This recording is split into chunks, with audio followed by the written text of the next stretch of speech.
everyone, কি খবৰ? আশা কৰিছো সকলো ভালে আছে আৰু মোৰো ভাল। আৰু এতিয়া দুপৰীয়া 11:30 মান বাজিছে আৰু মা আৰু মই ঘৰত অকলে আছো। মই ভাবিছো এতিয়া দুপৰীয়া চাহৰ লগত খাবলৈ একদম কম সময়তে বনাব পৰা কিবা এটা বনাও। পেনকেক খাবলৈ বহুত দিনৰ পৰা মন গৈ আছে আৰু বনোৱা হোৱা নাই আৰু ভাবিছো আজি পেনকেককে বনাই খাওঁ। যেহেতু কম সময়তে হৈ যায়, 10 মিনিট মানো নালাগে বনাওতে আৰু খাবলৈতো ভালে লাগে।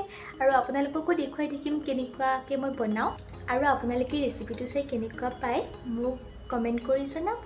আৰু যদি ভাল লাগে তেনেহ'লে প্লিজ লাইক এটা কৰি দিব আৰু মোৰ চেনেলটো ছাবস্ক্ৰাইব কৰি দিব। এতিয়া বলক মই কেনেকৈ বনাওঁ তাকে দেখুৱাওঁ। তাৰ কাৰণে প্ৰথমতে মই লৈছোঁ এয়া এটা কণী আৰু কণীটো যদি ফ্ৰিজত ৰাখে তেনেহ'লে 1 ঘণ্টামান আগতে উলিয়াই থ'ব। আৰু তাৰপাছত লৈছোঁ এয়া গুড়ি কৰি লোৱা চেনি 2 চামুচ, তাৰপাছত এয়া লৈছোঁ নিমখ অলপমান আৰু গাখীৰ আৰু গোটেইখিনি মই এতিয়া ভালদৰে মিক্স কৰি লৈছোঁ এয়া। আৰু এইখিনি ভালদৰে মিক্স হোৱাৰ পিছত মই লৈছোঁ আধা কাপতকৈ অলপমান বেছি ময়দা আৰু আপোনালোকে ময়দাৰ সলনি আটাও ব্যৱহাৰ কৰিব পাৰে।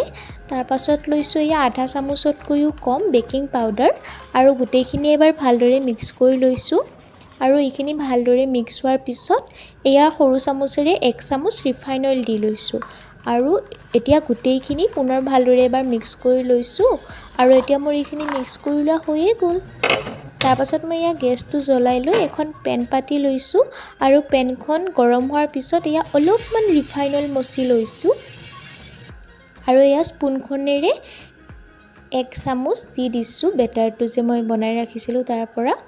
আৰু যেতিয়া ওপৰৰ পিনে ভিডিঅ'ত দেখুওৱা ধৰণে হ'ব তেতিয়া ধুনীয়াকৈ লুটিয়াই দি ল'ব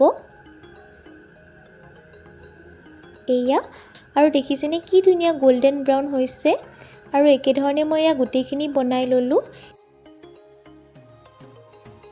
এয়া এটা ভাঙি দেখুৱাইছোঁ, বহুত বেছি ছফ্ট হৈছিলে। আৰু আপোনালোকে চকলেট চিৰাপ হওক মৌজোল হওক যিয়ে নহওক যেনেকৈ খাব বিচাৰে তেনেকৈ খাব পাৰে, নাইবা ওপৰত একো নিদিয়াকৈও খাব পাৰে, ভালে লাগে তেনেকৈও।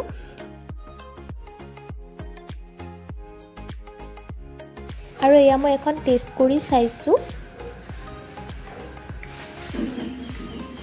বহুত বেছি ছফ্ট হৈছে আৰু খুব ধুনীয়া হৈছে খাবলৈ আৰু আপোনালোকে ট্ৰাই কৰি চাব পাৰে। আৰু এয়া গধূলি সময়ত আম কাটিব লৈছোঁ, ঘৰৰে আম। আৰু ঘৰৰ আমৰ সোৱাদটোতো এনেও খুব ভাল লাগে কিনা আমবোৰতকৈও। এয়া মই কাটি লৈছোঁ।